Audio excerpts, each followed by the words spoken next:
Selamat siang, Assalamualaikum warahmatullahi wabarakatuh.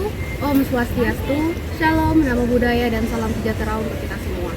Kami dari kelompok B6 akan mencari sampel moluska untuk kami nekropsi untuk memenuhi tugas mata kuliah Manajemen Kesehatan Satwa Akuatik. Yuk ikuti kami!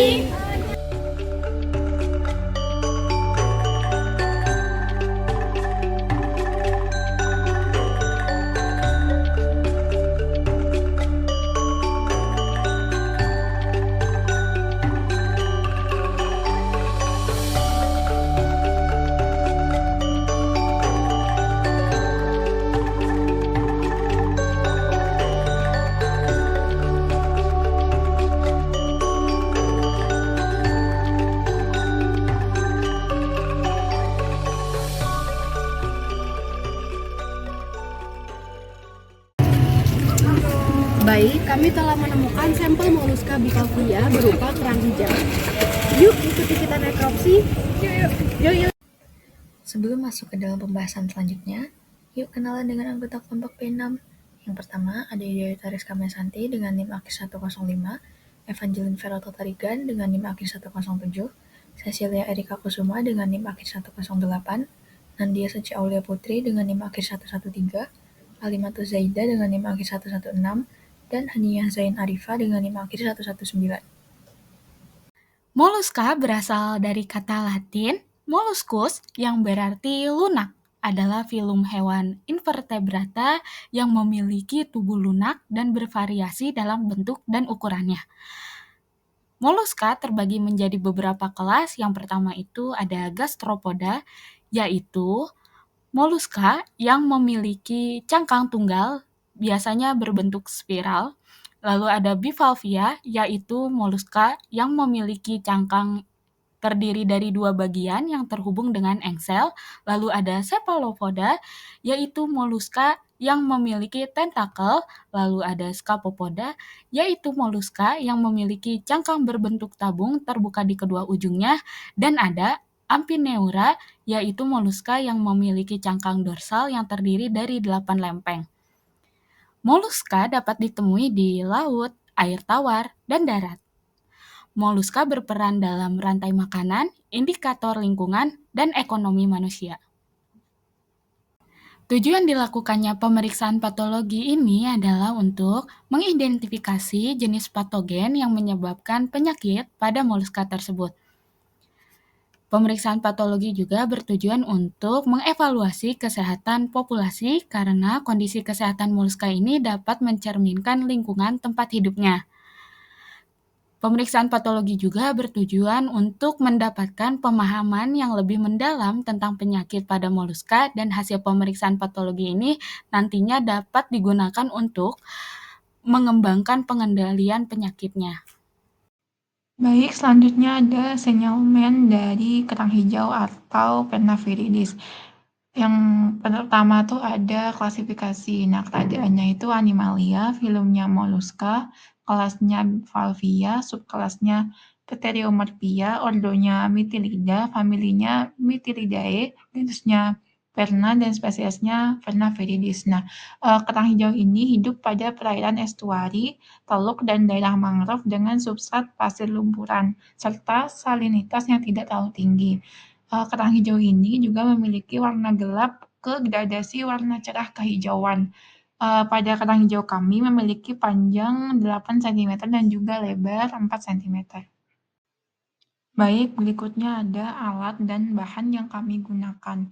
Yang pertama tuh ada penggaris, yang kedua ada glove, yang ketiga ada blade, yang keempat ada scalpel, yang kelima ada pinset anatomi, yang keenam ada pinset kirurgis, yang ketujuh ada gunting medis, yang terakhir ada kerang hijau atau Pernaviridis.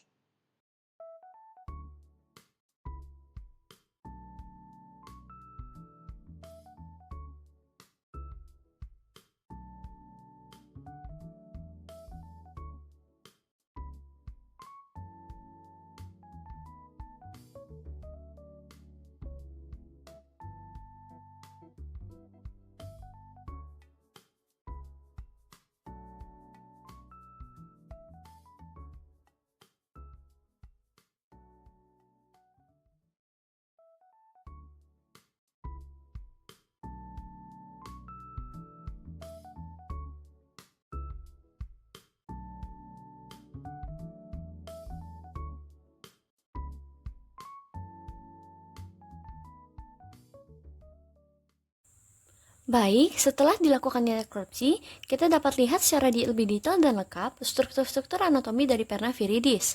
Adapun bagian-bagiannya meliputi serabut bisus, musculus adductor posterior, insang, kaki, lambung, musculus retractor anterior, mantel dextra, hinge yang sudah terbelah atau terpotong, inhalant siphon, exhalant siphon, dan juga hinge.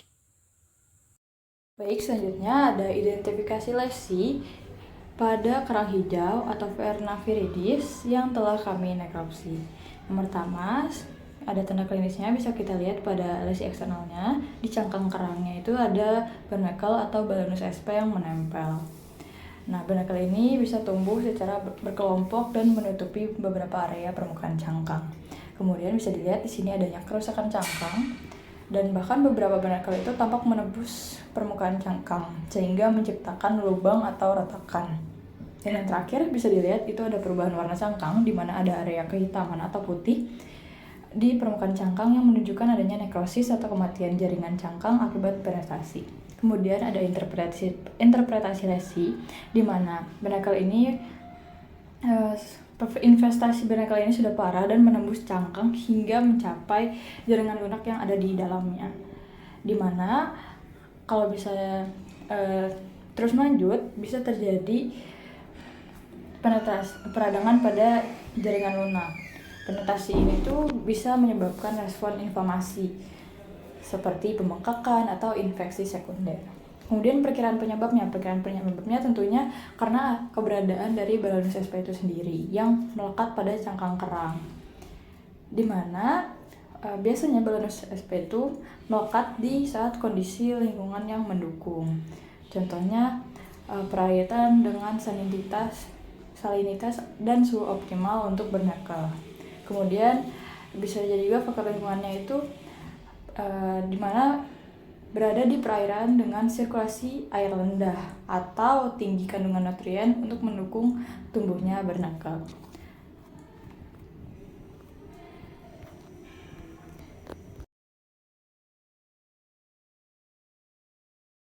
Pembersihan rutin merupakan sebagai langkah utama untuk menghilangkan barnacle genus Balanus sp yang telah menempel dan mencegah investasi berat. Dapat menggunakan metode manual dengan menggunakan sikat, dengan perendaman air tawar selama 12-24 jam, dan dalam skala besar dapat menggunakan alat pembersih bertekanan tinggi untuk membersihkan kerang secara cepat dan efisien. Hal tersebut dapat secara rutin dilakukan setiap 2-4 minggu agar dapat mencegah investasi berkembang lebih parah. Yang kedua, kontrol kualitas air dan kepadatan dengan memastikan salinitas atau konsentrasi garam dalam air itu stabil pada rentang optimal 25-32 parts per thousand. Serta dapat dengan menghindari pencemaran dengan memperbaiki sirkulasi air dan mengurangi akumulasi limbah organik di area budidaya. Yang ketiga, inspeksi rutin merupakan sebagai langkah preventif untuk mendeteksi investasi sebelum menjadi serius. Dengan melakukan inspeksi visual setiap 1-2 minggu yang berfokus pada cangkang kerang, tali budidaya, dan struktur pendukung lainnya. Selanjutnya, simpan data investasi ini untuk mempelajari pola serangan barnacle atau Balanus sp berdasarkan musim atau kondisi lingkungan. Yang keempat yaitu manajemen stres kerang dengan menggunakan penanganan yang lembut, hindari penanganan kasar selama transportasi, pembersihan, atau inspeksi, serta memastikan ketersediaan makanan yang cukup untuk di area budidaya dan untuk mendukung kesehatan kerang. Yang terakhir yaitu untuk pertimbangan musim dan siklus barnacle atau Balanus sp, karena larva barnacle ini sering membludak pada musim tertentu.